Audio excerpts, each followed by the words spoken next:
What is up, my aesthetic boys? It's Fresh, back with another video. Now on today's episode of r/Murdered by Words, we look into the etymology of Mexican food, suitcase etiquette, and the absolute worst fashion trends.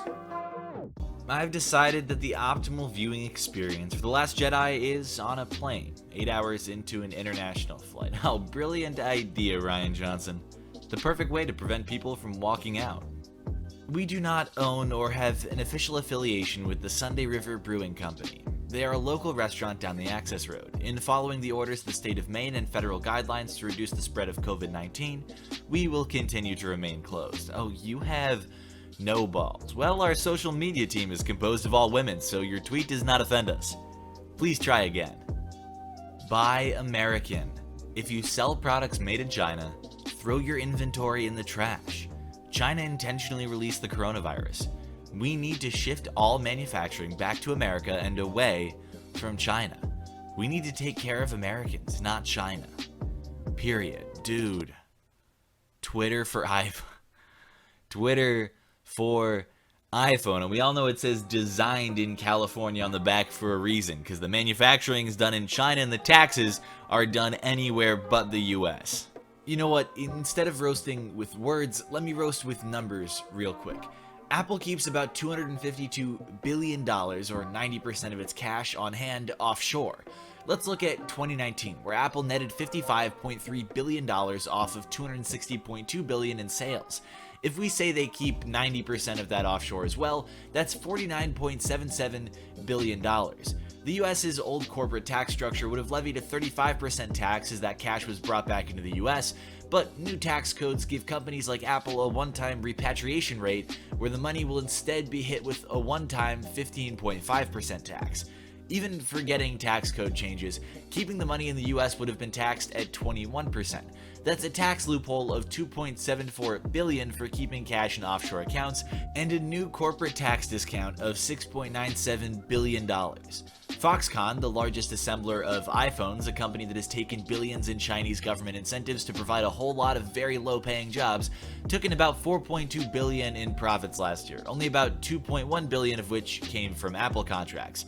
Apple took as much as 3 times more money out of the larger US economy through unfortunately legal tax evasion than it did supporting its largest manufacturer in providing China with thousands of jobs that pay $2.50 an hour. $7 billion in tax avoidance, or losing $2.50 an hour manufacturing jobs. You tell me which one is hurting Americans more. I remember getting a phone call at work. A relative told me my dad died. It was unexpected. He was only 49. I was in my early 20s at the time. I started to tear up. One of the boomers on my shift told someone else to take me out back so I could man up and compose myself so I could finish out my shift. My father was extremely close with his paternal grandmother.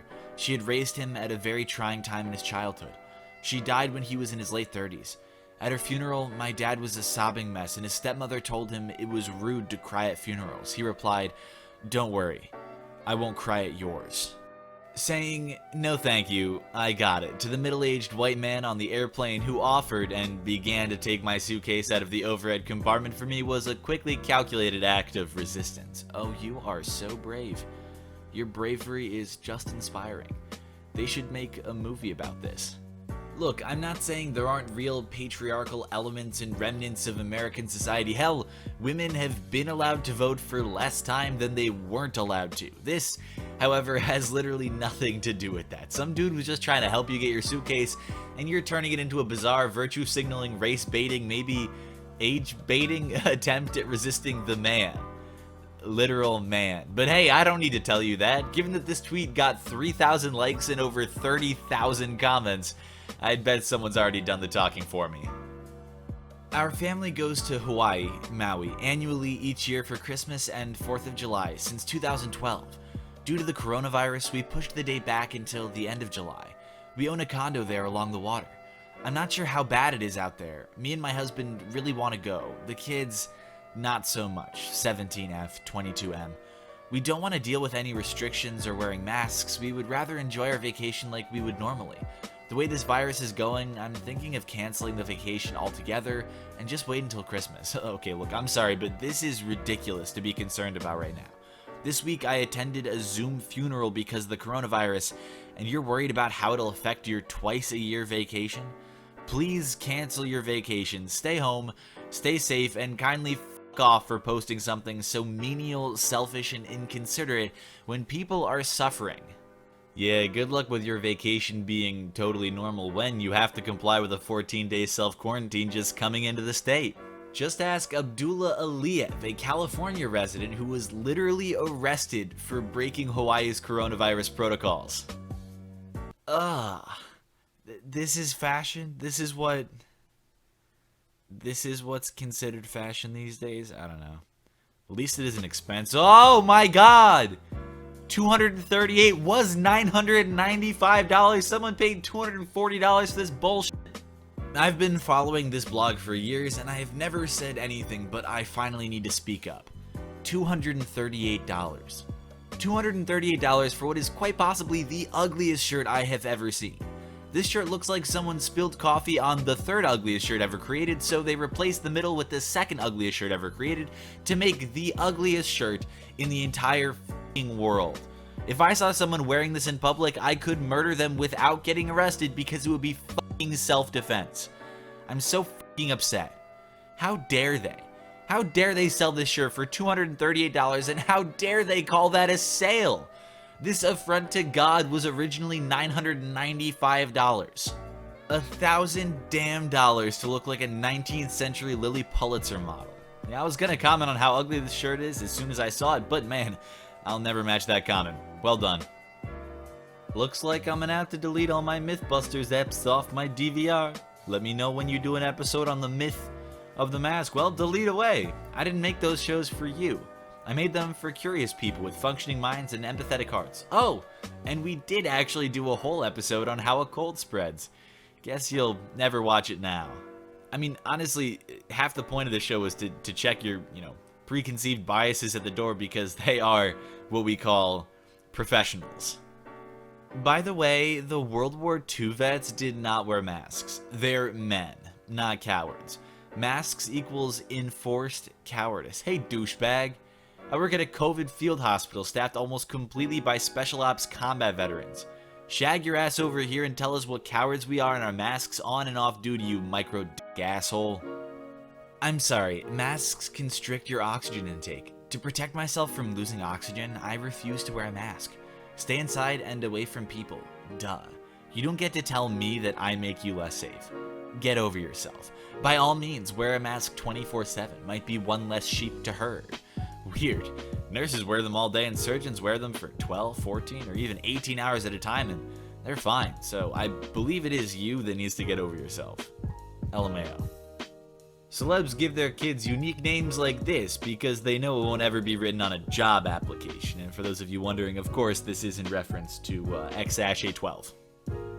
I really hope a-holes like you never have kids. Imagine the bullying they'd receive. Well, I really hope assholes like you never have kids. Imagine the parental psychological abuse they'd receive. But we're both just worrying for naught because I use artificial birth control and you use your personality. Mexican food is the most overrated shit ever. Oh, that's gonna be a hot take. Not a fan of this post. The f*** is a taco supposed to be? Cornish pasty. The f*** is a Cornish pasty? A Brit talking smack about other cuisines is like a dung beetle criticizing a butterfly's choice of dinner. Well, after a quick Google search, it turns out that a f***ing Cornish pasty is actually related to the empanada, and in fact, it came first, which makes the comparison to a taco even more confusing. I do get the frustration, though. Y'all just mad the Mexicans made your food better. Gray sweatpants are for dudes with dick, not dudes with peepees. But if I say leggings are for bitches with ass, not bitches with long backs, I'm suddenly the bad guy. So, because the CDC said it, we're just gonna blindly listen to them without doing our own research? So because the CDC said it, you're just gonna blindly listen to them, blah blah blah? Yes! 100% yes, yes, yes, yes. What fucking research am I gonna do that is going to be in any way more valid or valuable than research from a government agency that spends $6.5 billion a year on studying diseases? Do you honestly think your Google skills are worth $6.5 billion a year of scientific research by scientists specializing in that field? You listen to the CDC when they say how to handle a pandemic. Period. I can't anymore with you. Put a fucking mask on. It's literally easier for you to put a mask on than to have this argument. That's how easy it is. It's the easiest thing in the world. Stop being a petulant child and do the easiest thing in the world to help people not die. And please don't respond. I don't need to hear another reason for you to not do such a simple fucking thing. I don't have the time or energy to deal with a breathing Dunning-Kruger graph. Who's worse? Hashtag Tom Wolfe or Adolf Hitler? Well, one literally stole people out of their homes based on ethnicity, separated them from their loved ones, and gassed them to death or starved them until they were nothing more than racks of skin, while the other insists you wear a mask while shopping for your pizza rolls. Totally the same. Hard to differentiate, really. Alright, so we got like a mid-century US drawing of a family having a barbecue, kids around, adults around. Guy in the back's wearing an apron. That's pretty dope. Our world didn't need enriching. The man in the forefront, serving up a hamburger, there's a reason his 3 kids are standing attentively as he does so. They know if he looks up and can't find one of them, when he does, he'll beat them. Savagely, if he's in the mood. No one will stop him because it's not their business how Mike raises his kids. The guy furthest right, working on the hot dogs, he doesn't beat his only child because that's his son, someday to be a man. Disciplines him, yes, but he does not beat the child. Betty, the brunette in the red shirt, left background, that's his wife. He beats her routinely, cause, you know, she's a woman. Needs correcting sometimes. To her right is Carol, Mike's wife. She doesn't intervene when Mike beats the children. She doesn't want to rock the boat. After all, he is the man of the house. What he says goes. He's a great provider. And she has a Percocet prescription to help if need be.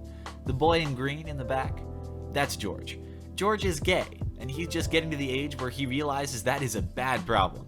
He already understands from hanging with his friends that homos are to be ridiculed and demeaned. They are disgusting. He is disgusting. When he finally comes out to his parents 4 years later, they disown him. His father, to his right, has been getting blowjobs from homeless men at the bus station for his entire adult life. His mother has had an on-again, off-again sexual affair with her church pastor for 10 years. Those transgressions are not part of the equation that leaves their son without a family. Oh, and the guy to George's left? That's Frank, his uncle. Frank molests George when George tries to confide in him. The only interaction any of these people have with minorities is when they're being served by them. They don't even have to share the same bathrooms, restaurants, or drinking fountains, because this is Alabama. Not commie-loving California, for Christ's sake. The Bible-fearing South. Your world didn't exist.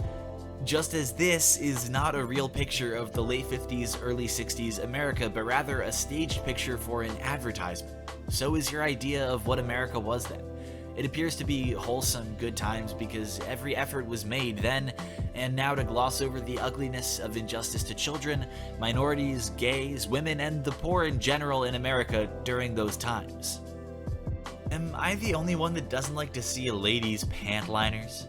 This wardrobe malfunction is a turn-off for me. Oh great, he included pictures. But what if, and I know, hypothetical, bear with me, what if turning you on isn't every woman's goal?